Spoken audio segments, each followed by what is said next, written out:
On the 9th of January, now 4 days ago, I received by the evening delivery a registered envelope addressed in the hand of my colleague and old school companion, Henry Jekyll. I was a good deal surprised by this, for we were by no means in the habit of correspondence. I had seen the man, dined with him, indeed, the night before, and I could imagine nothing in our intercourse that should justify formality of registration. The contents increased my wonder, for this is how the letter ran. 10th of December. Dr. Lanyon, you are one of my oldest friends, and although we have differed at times on scientific questions, I cannot remember, at least on my side, any break in our affection.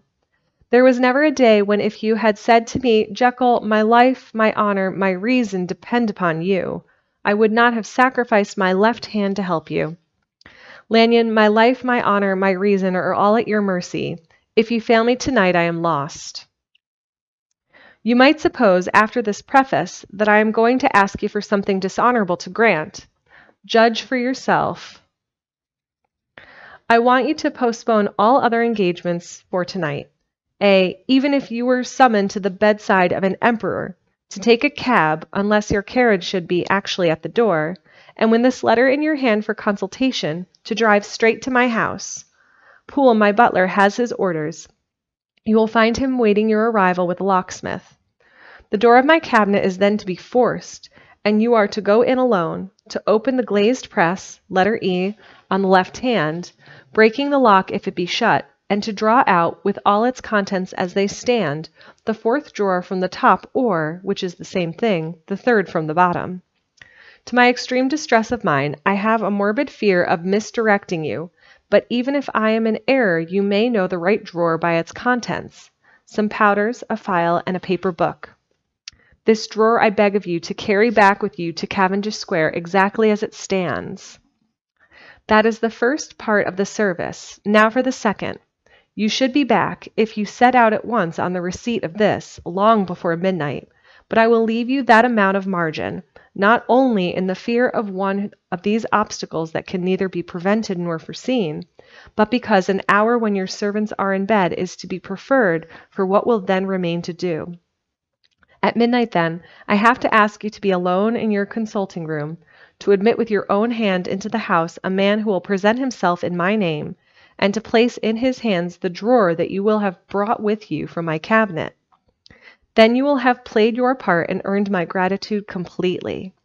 5 minutes afterward, if you insist upon explanation, you will have understood that these arrangements are of capital importance, and that by the neglect of one of them, fantastic as they must appear, you might have charged your conscience with my death or the shipwreck of my reason. Confident as I am that you will not trifle with this appeal, my heart sinks and my hand trembles at the bare thought of such a possibility. Think of me at this hour in a strange place, laboring under a blackness of distress that no fancy can aggregate, and yet well aware that if you will but punctually serve me, my troubles will roll away like a story that is told. Serve me, my dear Lanyon, and save. Your friend, H.J. P.S. I have already sealed this up with a fresh terror struck upon my soul. It is possible that the post office may fail me, and this letter may not come into your hands until tomorrow morning. In that case, dear Lanyon, do my errand when it shall be most convenient for you in the course of the day, and once more expect my messenger at midnight. It may then already be too late, and if that night passes without event, you will know that you have seen the last of Henry Jekyll. Upon the reading of this letter, I made sure my colleague was insane, but still that was proved beyond the possibility of doubt. I felt bound to do as he requested. The less I understood of this farrago, the less I was in a position to judge of its importance, and an appeal so worded could not be set aside without a grave responsibility. I rose accordingly from the table, got into a hansom, and drove straight to Jekyll's house. The butler was awaiting my arrival. He had received by the same post as mine a registered letter of instruction, and had sent at once for a locksmith and a carpenter.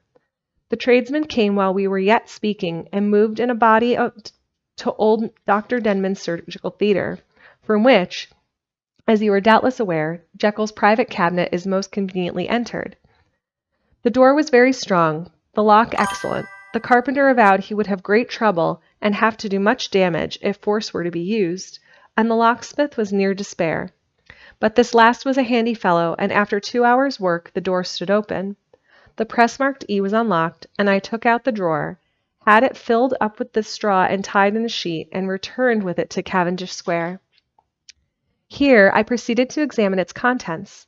The powders were neatly enough made up, but not with the nicety of the dispensing chemist, so that it was plain that they were of Jekyll's private manufacture, and when I opened one of the wrappers, I found what seemed to be a simple crystalline salt of a white color. The phial to which I next turned my attention might have been about half full of a blood-red liquor, which was highly pungent to the sense of smell, and seemed to me to contain phosphorus and some volatile ether. At the other ingredients I could make no guess. The book was an ordinary version book and contained little but a series of dates. These covered a period of many years, but I observed that the entries ceased nearly a year ago, and quite abruptly. Here and there a brief remark was appended to a date, usually no more than a single word, double, occurring perhaps 6 times in a total of several hundred entries, and once very early in the list and followed by several marks of exclamation, total failure. All this, though it whetted my curiosity, told me little that was definite. Here was a phial of some salt, and the record of a series of experiments that had led, like too many of Jekyll's investigations, to no end of practical usefulness. How could the presence of these articles in my house affect either the honor, the sanity, or the life of my flighty colleague? If his messenger could go to one place, why could he not go to another? And, even granting some impediment, why was this gentleman to be received by me in secret? The more I reflected, the more convinced I grew that I was dealing with a case of cerebral disease, and though I dismissed my servants to bed, I loaded an old revolver that I might be found in some posture of self-defense. 12 o'clock had scarce rung out over London ere the knocker sounded very gently on the door. I went myself at the summons, and found a small man crouching against the pillars of the portico. "Are you come from Dr. Jekyll?" I asked. He told me yes by a constrained gesture, and when I had bidden him enter, he did not obey me without a searching backward glance into the darkness of the square. There was a policeman not far off, advancing with his bull's-eye open, and at the sight I thought my visitor started and made greater haste. These particulars struck me, I confess, disagreeably, and as I followed him into the bright light of the consulting room, I kept my hand ready on my weapon. Here at last I had a chance of clearly seeing him. I had never set eyes on him before, so much was certain. He was small, as I have said. I was struck besides with the shocking expression of his face, with his remarkable combination of great muscular activity and great apparent debility of constitution, and last but not least with the odd subjective disturbance caused by his neighborhood. This bore some resemblance to incipient rigor, and was accompanied by a marked sinking of the pulse. At the time I set it down to some idiosyncratic personal distaste, and merely wondered at the acuteness of the symptoms, but I have since had reason to believe that the cause to lie much deeper in the nature of man, and to turn on some nobler hinge than the principle of hatred. This person, who had thus, from the first moment of his entrance, struck in me what I can only describe as a disgustful curiosity, was dressed in a fashion that would have made an ordinary person laughable. His clothes, that is to say, although they were of rich and sober fabric, were enormously too large for him in every measurement, the trousers hanging on his legs and rolled up to keep them from the ground, the waist of the coat below the haunches, and the collar sprawling wide upon his shoulders. Strange to relate, this ludicrous accoutrement was far from moving me to laughter.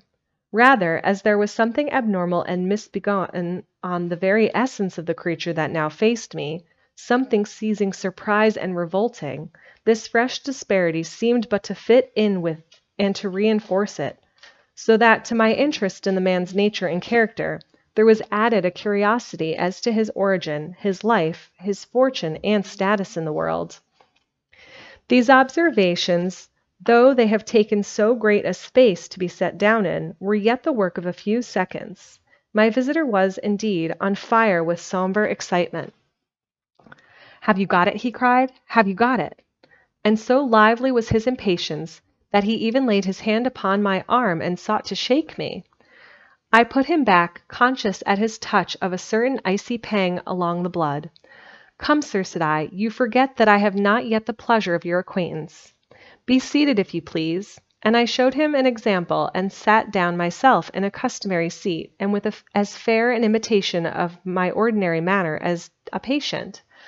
As the latest of the hour, the nature of my preoccupations, and the horror I had of my visitor, would suffer me to muster.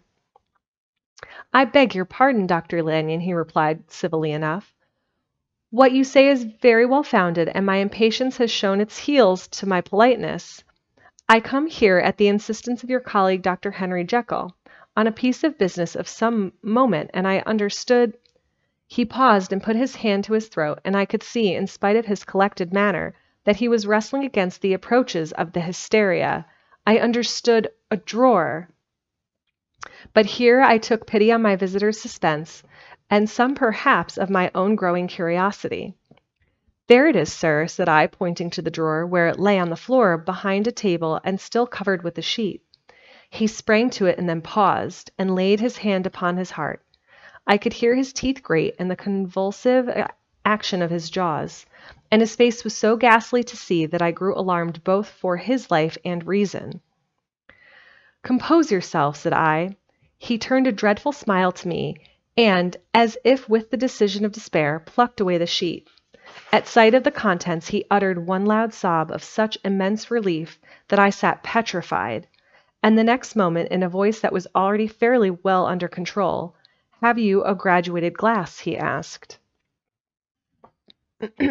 I rose from my place with something of an effort and gave him what he asked. He thanked me with a smiling nod, measured out a few minims of the red tincture, and added one of the powders. The mixture, which was at first of a reddish hue, began, in proportion as the crystals melted away, to brighten in color, to effervesce audibly, and to throw off small fumes of vapor. Suddenly, and at the same moment, the ebullition ceased, and the compound changed to a dark purple, which faded again more slowly to a watery green. My visitor, who had watched these metamorphoses with a keen eye, smiled, set down the glass upon the table, and then turned and looked upon me with an air of scrutiny. "And now," he said, "to settle what remains, will you be wise? Will you be guided? Will you suffer me to take this glass in my hand and to go forth from your house without further parley? Or has the greed of curiosity too much command of you? Think before you answer, for it shall be done as you decide. As you decide, you shall be left as you were before, and neither richer nor wiser, unless the sense of service rendered to a man in mortal distress may be counted as a kind of riches of the soul. Or, if you shall so prefer to choose, a new province of knowledge and new avenues to fame and power shall be laid open to you, here in this room, upon the instant, and your sight shall be blasted by a prodigy to stagger the unbelief of Satan." "Sir," said I, affecting a coolness that I was far from truly possessing, "you speak enigmas, and you will perhaps not wonder that I hear you with no very strong inspiration of belief, but I have gone too far in the way of inexplicable services to pause before I see the end." "It is well," replied my visitor. "Lanyon, you remember your vows.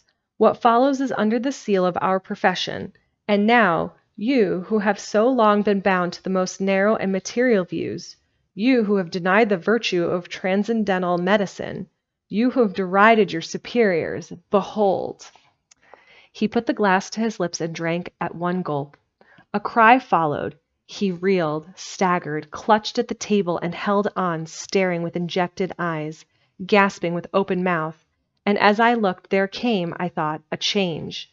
He seemed to swell. His face became suddenly black, and the features seemed to melt and alter. And the next moment I had sprung to my feet and leaped back against the wall, my arms raised to shield me from that prodigy, my mind submerged in terror.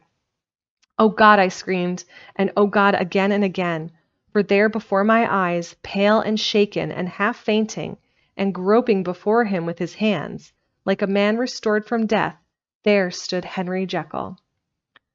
What he told me in the next hour I cannot bring my mind to set on paper. I saw what I saw, I heard what I heard, and my soul sickened at it. And yet now, when that sight has faded from my eyes, I ask myself if I believe it, and I cannot answer. My life is shaken to its roots. Sleep has left me, and the deadliest terror sits by me at all hours of day and night, and I feel that my days are numbered, and that I must die. And yet I shall die incredulous. As for the moral turpitude that man unveiled to me, even with tears of penitence, I cannot, even in memory, dwell on it without a start of horror. I will say but one thing, Utterson, and that, if you can bring your mind to credit it, will be more than enough. The creature who crept into my house that night was, on Jekyll's own confession, known by the name of Hyde, and hunted for in every corner of the land as the murderer of Caro. Hasty Lanyon.